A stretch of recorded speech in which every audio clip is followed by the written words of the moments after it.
Hey stop! Tu roules sur le boulevard BD? Cet album est fait pour toi. Les Veuves électriques, tome 2, La fontaine aux sources.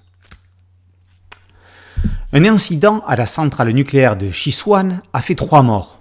Les veuves des victimes veulent faire fermer l'usine et pour cela enlèvent le directeur. Loin d'en être terrifié, le directeur en question s'amuse de cette situation qui le change de son sombre quotidien. Entre l'homme et les ravisseuses, c'est déjà le syndrome de Stockholm.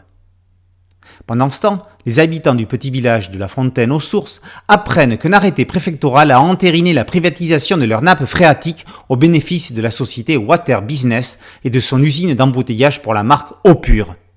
Le réseau de distribution d'eau pure de la commune va être coupé. Il va falloir tout faire à l'eau en bouteille. Les villageois ne l'entendent pas de cette oreille. L'eau va être dure à avaler. La seconde partie des Veuves électriques transforme l'essai.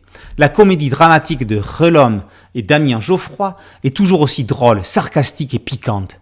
Alors que l'introduction semblait nous emmener dans une nouvelle direction, les deux intrigues, celle de la centrale et celle de l'eau, se rejoignent car les mêmes responsables sont à leur source. Le propos cynique et les dialogues ciselés ne dissimulent pas les problèmes politico-industriels que soulèvent les auteurs. De simples épouses éplorées ne veulent pas qu'arrive à d'autres ce qu'ont subi leurs maris. Ça, ce n'est qu'un prétexte. Les interrogations sur l'intérêt du nucléaire et les problèmes écologiques liés à la surexploitation des nappes phréatiques ne sont aussi que des prétextes.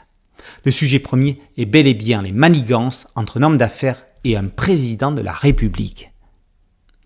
Gonzague Initei a largement contribué à l'élection à la présidence de Gwenaël Petinazi en mobilisant toutes les chaînes de télévision et tous les journaux dont il est le propriétaire pour faire élire son poulain et avoir ainsi les mains libres pour ses magouilles dans ses usines.